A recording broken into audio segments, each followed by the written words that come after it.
My fascination with mulberries, an exploration of the Morus genus.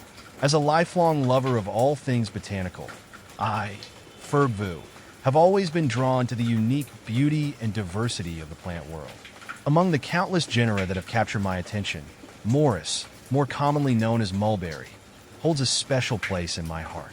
Perhaps it's the sweet, juicy fruits that evoke childhood memories of sticky fingers and sun-drenched days, or maybe it's the elegant simplicity of the leaves, each one a testament to nature's artistry. Whatever the reason, I find myself endlessly fascinated by these remarkable trees. A deep dive into the Morus genus. The genus Morus belongs to the Moraceae family, a group that also includes figs and breadfruit. These deciduous trees are native to temperate regions of Asia, Africa, and North America, and they have been cultivated for centuries for their fruits, timber, and ornamental value. Mulberry trees are known for their rapid growth, their ability to tolerate a variety of soil conditions, and their resilience in the face of environmental stressors. One of the most striking features of mulberry trees is their foliage. The leaves are typically simple, alternate, and often lobed with serrated edges. Their vibrant green color adds a touch of freshness to any landscape, and the rustling sound they make in the breeze is a soothing melody to my ears. But it's the fruit that truly sets Morus apart. These aggregate fruits, formed from a cluster of tiny flowers, come in a range of colors from white and pink to red, purple, and almost black. The sweet, tart flavor of a ripe mulberry is an unforgettable experience, a burst of sunshine captured in a tiny package. The many faces of mulberry, a list of species. The Morus genus boasts a diverse array of species, each with its own unique characteristics and uses. Here are Morus alba, white mulberry originating from China. This species is widely cultivated for its leaves, which serve as the primary food source for silkworms. The white mulberry also produces sweet, white or pinkish fruits. Morus rubra, red mulberry native to eastern North America. This species is known for its large, dark purple fruits, which are prized for their rich flavor and are often used in jams, jellies, and pies. Morus nigra, black mulberry. This species, native to southwestern Asia, is valued for its large, juicy, almost black fruits which have a distinct, slightly acidic flavor. Morus macrura, long mulberry. This species, found in the Himalayas and Southeast Asia, is notable for its long, cylindrical fruits, which can reach up to 5 inches in length. Morus celtidifolia, Texas mulberry native to Texas and Mexico. This species is adapted to arid conditions and produces small, sweet fruits. See full list at monsteraholic.com. FAQs. Why are mulberry trees illegal? Mulberry trees might seem like a harmless addition to your garden, but there's more to the story than meets the eye. A few years back, I learned the hard way that mulberry trees are considered invasive in some areas due to their rapid growth and ability to spread quickly. I had planted one in my backyard without realizing the potential consequences. Soon enough, it started encroaching on neighboring properties, causing quite a bit of trouble. It was a tough lesson to learn, but now I understand why some places have regulations against planting mulberry trees. They can easily get out of control and disrupt the local ecosystem, which is something I hadn't considered before. What color is mulberry? Mulberry fruits come in a range of colors, depending on the variety and ripeness. When they're unripe, they tend to be green, then gradually shift to shades of red, purple, or even black as they ripen. It's fascinating to watch the transformation as the fruits mature on the tree. Personally, I find the deep, rich purple hues of ripe mulberries to be particularly striking and enticing. They're not only visually appealing, but also a delight to taste, bursting with sweetness and flavor. How to make mulberry jam. Making mulberry jam is a delightful process that brings out the best of these delicious berries. First, I gather fresh, ripe mulberries from the tree, ensuring they're free from any stems or leaves. Then, I gently wash and drain them before transferring them to a large pot.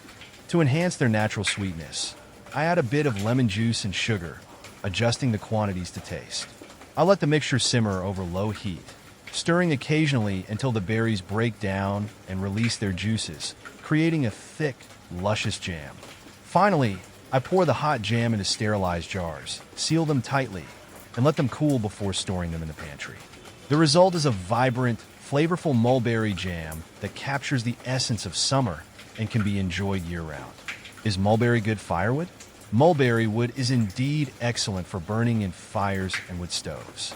I've had first-hand experience using it for heating purposes during colder months. Mulberry wood burns hot and produces a long-lasting flame, making it efficient for keeping a room warm. Additionally, it emits a pleasant aroma when burned, which adds to the cozy atmosphere. One thing to keep in mind is that mulberry wood can be a bit challenging to split due to its dense nature, but once split, it provides excellent fuel for fires. Overall, I found mulberry wood to be a valuable and reliable option for heating my home during the winter. How to kill a mulberry tree? While I understand that there may be reasons for wanting to remove a mulberry tree, I would urge you to consider alternative solutions before resorting to killing it. However, if you're determined to do so, there are a few methods you could try. One approach is to cut the tree down to its stump and then apply a concentrated herbicide directly to the freshly cut surface. This can help prevent regrowth by killing the remaining roots. Another method is to repeatedly cut away the tree's branches and foliage, depriving it of sunlight and eventually causing it to weaken and die. Whichever method you choose, it's important to proceed with caution and follow safety guidelines, especially when working with herbicides. Additionally, be mindful of any local regulations regarding the removal of trees on your property. How to propagate mulberry trees. Propagating mulberry trees is a rewarding process that allows you to grow new trees from existing ones. One common method is through hardwood cuttings taken during the tree's dormant season, typically in late winter or early spring. I start by selecting healthy, mature branches from the mulberry tree, about pencil thick in diameter. Then, I cut these branches into sections around 8 to 12 inches long, making sure each cutting has several buds. Afterward, I remove any leaves from the lower half of the cutting and dip the cut end in rooting hormone to encourage root growth. Next, I plant the cuttings in a well-draining potting mix or directly in the ground, ensuring they're kept moist but not waterlogged. Over time, roots will develop and new growth will emerge, signaling successful propagation. Another method is through seed germination, though this can take longer and may result in variable traits compared to the parent tree. With patience and care, propagating mulberry trees can be a fulfilling way to expand your orchard or share the joy of these fruitful trees with others. How to make mulberry wine. Making mulberry wine is a delightful project that captures the essence of these flavorful berries. To start, I gather ripe mulberries, making sure to remove any stems or leaves. Then, I gently wash them and crush them to release their juices, either by hand or with a clean utensil. Next, I transfer the crushed berries to a fermentation vessel, such as a glass carboy or food-grade plastic bucket. To enhance fermentation and flavor extraction, I add sugar, typically around 2 to 3 pounds per gallon of wine, adjusting to taste. Additionally, I mix in some water to dilute the mixture to the desired strength. To aid fermentation, I add wine yeast and nutrient according to package instructions. Then, I cover the vessel with an airlock to allow gases to escape while preventing contamination. Over the next few weeks, I monitor the fermentation process, stirring occasionally and ensuring proper temperature control.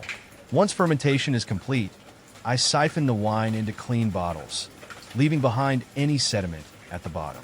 Finally, I cork or cap the bottles and let the wine age for several months to develop its flavor before enjoying the fruits of my labor. Where to buy mulberry tree? You can find mulberry trees for sale at various places, depending on your location and preferences. One option is to visit local nurseries or garden centers, especially those specializing in fruit trees or landscaping. They often carry a variety of mulberry tree cultivars suited to your climate and soil conditions. Another option is to check online plant retailers, which offer a wide selection of mulberry trees and may ship directly to your doorstep. Additionally, you might find mulberry trees for sale at farmers markets or through local gardening clubs and exchanges. Before purchasing, it's essential to research the specific variety of mulberry tree you're interested in and ensure it's compatible with your growing conditions and space requirements. Is mulberry a hardwood? Yes, mulberry is considered a hardwood, Hardwoods, also known as angiosperms, are trees that have broad leaves, produce seeds that are enclosed in a fruit or nut, and typically undergo a dormant period during winter. Mulberry trees fall into this category because they have broad leaves and produce seeds enclosed within fleshy fruits.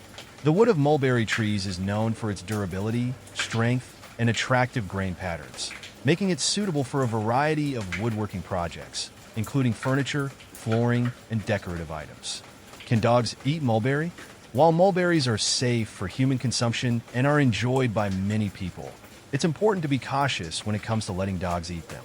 While mulberries themselves are not toxic to dogs, they can sometimes cause gastrointestinal upset, especially if consumed in large quantities. Additionally, the leaves and stems of the mulberry tree contain a substance called Morus, which can be mildly toxic to dogs if ingested in large amounts. It's always best to monitor your dog's consumption of mulberries and limit their intake to small amounts as an occasional treat. If you notice any signs of discomfort or unusual behavior after your dog eats mulberries, it's a good idea to consult with your veterinarian for guidance. How to prune weeping mulberry trees. Pruning weeping mulberry trees is essential for maintaining their shape, health, and overall appearance. The key is to prune them regularly to encourage a balanced structure and prevent overcrowding of branches. I typically prune my weeping mulberry tree during the dormant season, either in late winter or early spring before new growth begins. First, I start by removing any dead, damaged, or diseased branches, cutting them back to the main trunk or a healthy lateral branch. Then, I selectively thin out crowded areas by cutting back any crossing or inward growing branches to open up the canopy and allow better air circulation. When shaping the tree, I aim to maintain its graceful weeping form by trimming back any overly long or straggly branches to promote a more compact and attractive silhouette. Throughout the pruning process, it's essential to step back occasionally and assess the tree's overall shape to ensure a balanced and harmonious appearance. By following these pruning techniques, you can help your weeping mulberry tree thrive and flourish for years to come. Are mulberry and blackberry the same? Mulberries and blackberries are similar in some ways, but are actually two distinct types of fruit with some notable differences. Mulberries come from the Morus genus, while blackberries belong to the Rubus genus. One of the main differences is their appearance. Mulberries are typically small to medium-sized fruits that can be white, red, purple, or black when ripe, while blackberries are larger and usually black or dark purple in color when ripe. Another difference is their growth habits. Mulberries grow on trees, while blackberries grow on thorny bushes or brambles. Additionally, their flavor profiles differ slightly, with mulberries often described as having a sweet, mild taste, while blackberries tend to be tart and juicy. Despite these differences, both fruits are delicious and nutritious additions to your diet. How to make mulberry leaf tea. Making mulberry leaf tea is a simple and refreshing process that allows you to enjoy the health benefits of this nutritious plant. First, I gather fresh, clean mulberry leaves from a healthy tree, making sure to select young, tender leaves for the best flavor. Then, I rinse the leaves thoroughly under cold water to remove any dirt or debris. Next, I bring a pot of water to a boil and then remove it from the heat. I add the rinsed mulberry leaves to the hot water, using about 1 to 2 teaspoons of leaves per cup of water. I cover the pot and let the leaves steep for about 5 to 10 minutes, depending on how strong I prefer the flavor. After steeping, I strain the tea to remove the leaves and pour it into a cup. Sometimes, I like to add a bit of honey or lemon for extra flavor. The result is a light, aromatic tea with a subtle, grassy taste and a hint of sweetness. It's a soothing beverage that can be enjoyed hot or cold, depending on your preference. Are mulberry trees poisonous to dogs? Mulberry trees themselves are not considered toxic to dogs, but there are a few considerations to keep in mind. While the ripe berries of the mulberry tree are generally safe for dogs to eat in moderation, the unripe berries and other parts of the tree, such as the leaves and stems, contain compounds that could potentially cause gastrointestinal upset if ingested in large quantities. Additionally, some dogs may have allergies or sensitivities to certain plants, including mulberry trees, so it's essential to monitor your dog's behavior and health after they've been in contact with the tree or its fruits. If you suspect that your dog has consumed a significant amount of mulberry berries or other parts of a tree and is showing signs of illness, such as vomiting, diarrhea, or lethargy, it's best to consult with your veterinarian for guidance. How to make mulberry syrup? Making mulberry syrup is a delightful way to preserve the sweet and tangy flavor of these delicious berries. To start, I gather fresh, ripe mulberries, making sure to remove any stems or leaves. Then, I gently wash them and place them in a large pot. I add water to cover the berries and bring the mixture to a simmer over medium heat, mashing the berries with a spoon to release their juices. Once the berries have softened and released their juices, I strain the mixture through a fine mesh sieve or cheesecloth to remove the pulp and seeds, extracting the flavorful liquid. Next, I return the strained juice to the pot and add sugar, typically using a 1-to-1 ratio of sugar to juice, although this can be adjusted to taste. I stir the mixture over low heat until the sugar has dissolved completely, then increase the heat to medium and simmer for about 10 to 15 minutes, or until the syrup has thickened slightly. Finally, I let the syrup cool before transferring it to sterilized bottles or jars for storage. Mulberry syrup can be enjoyed drizzled over pancakes, waffles, yogurt, ice cream, or used as a flavorful ingredient in cocktails and mocktails. How to eat mulberry fruit? Eating mulberry fruit is a delightful experience, and there are several ways to enjoy its sweet and tangy flavor. One option is to simply pluck the ripe berries from the tree and eat them fresh. They can be enjoyed on their own as a tasty snack or added to a variety of dishes, such as salads, cereals, yogurt, or oatmeal. Another popular way to enjoy mulberries is by incorporating them into baked goods, such as muffins, pies, or tarts. You can also make jams, jellies, or syrups with mulberries to spread on toast or pancakes. Additionally, mulberries can be frozen and used later in smoothies or as a topping for desserts. However you choose to enjoy them, mulberries are a delicious and nutritious addition to your diet. The significance of Morus. Beyond their aesthetic appeal and culinary value, mulberry trees have played a significant role in human history and culture. The cultivation of Morus alba for silk production has been a cornerstone of the silk industry for centuries, shaping trade routes and economies across the globe. In many cultures, mulberry trees are also imbued with symbolic meaning, often representing wisdom, longevity, and peace. For me, the Morus genus serves as a constant reminder of the interconnectedness of nature and the profound impact that plants have on our lives. Whether I'm enjoying a handful of freshly picked mulberries, admiring the graceful silhouette of a mature tree, or simply reflecting on the intricate relationship between mulberries and silkworms, I am filled with a sense of wonder and appreciation for these extraordinary plants. In the words of the great naturalist John Muir, in every walk with nature, one receives far more than he seeks. My exploration of the Morus genus has been just such a walk, a journey of discovery that has enriched my understanding of the natural world and deepened my connection to the living planet we call home.